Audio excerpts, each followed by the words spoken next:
Africa has highlighted the Rwanda genocide during its case against Israel at the International Court of Justice.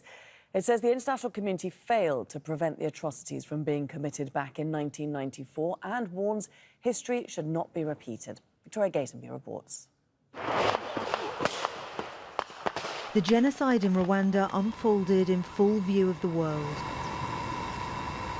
Belgian peacekeepers were tortured and murdered on the first day of the killings. An appeal for reinforcements was denied, and as the number of those killed increased, the United Nations Security Council condemned the massacres, but refused on the insistence of the US and the UK to use the term genocide. US President Bill Clinton admitted regret when he visited Rwanda in 1998. We did not act quickly enough after the killing began. We should not have allowed the refugee camps to become safe havens for the killers. We did not immediately call these crimes by their rightful name, genocide. A report published by Rwanda in 2021 found France bore a significant responsibility for not stopping the massacres, despite prior knowledge they were being planned. Some estimates put the number of dead at around 800,000. France was accused of covering up its role and even protecting some perpetrators. A French inquiry blamed the government for not foreseeing the slaughter and said it bore a serious and overwhelming responsibility, but it absolved the French government of direct complicity. The killers who stalked the swamps, the hills, the churches did not have the face of France. France was not an accomplice.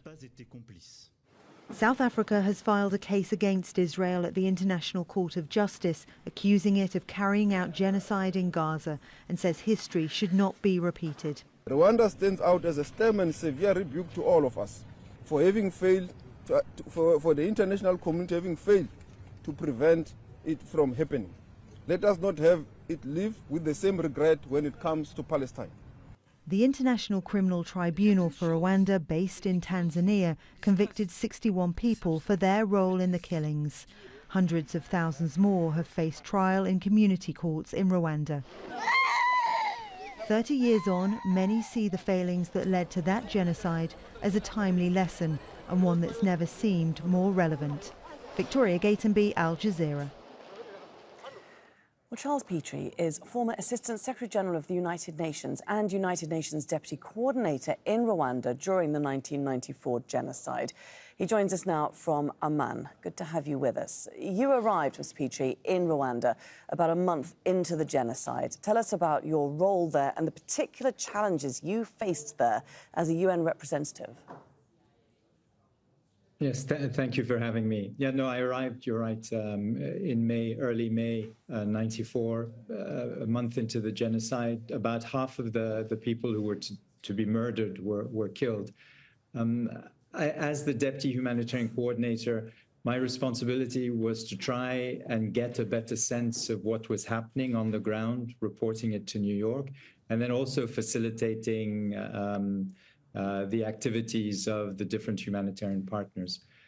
The first was actually quite challenging because we talk about the failure of the Security Council in Rwanda. I mean, one has to remember that the Security Council was addressing the genocide in Rwanda barely 4 weeks after the withdrawal of troops from Somalia. For me, the failure of Rwanda has paid the price for the failure of Somalia, of the international operation in Somalia, and that really came to a head with the battle in Mogadishu early October, when the U.S. Special Forces lost, I think, up to 20 of their men. And the U.S. and other countries decided that they weren't going to get involved in something that did not have a direct relevance to national interest. So you say that the UN Security Council deliberately failed Rwanda. Do you think that the same thing is happening today when we look at Gaza, that the UN Security Council today is deliberately failing people there too? Well, I would say that Rwanda set the trend for what we've been seeing ever since. I think, I mean, Somalia was really the first post-Cold War intervention, and there was an attempt to try and sort of establish almost, I mean, it's pretentious to say, but almost a new world order, at least to get involved in promoting some of the basic values, and it failed. And as a result of the failure, I think the will of the international community to get involved in something more than direct national interest just dissipated.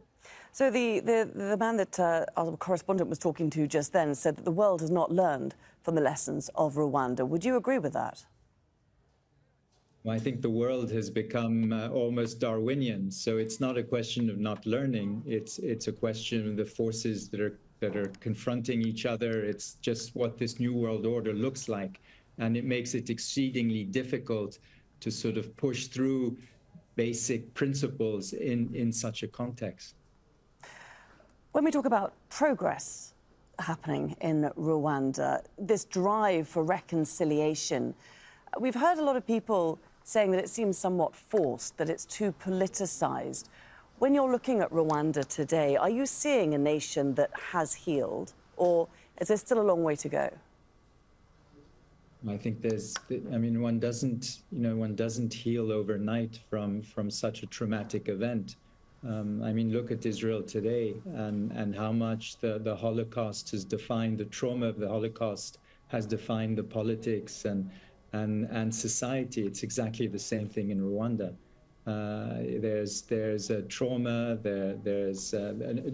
I'm not even sure time is the only factor that will really help overcome that trauma. No, I think it's something profound and as a result something exceedingly complex to understand from the outside. As a witness to such a horrific chapter in human history, what of it do you carry with you? I would say profound sadness. That I think many of us who were there have never been able to let go. The feeling that we were allowed to see what existed behind the veil of normal social behavior. And I think we've seen it even more. I mean, it's not specific to Rwanda, it's specific to Africa. We've seen we were allowed to see a dimension of human nature that really exists and has to be understood that it exists. And still to this day, Charles Petrie, we thank you very much for taking the time to join us with your thoughts and experiences here on Al Jazeera. Thank you.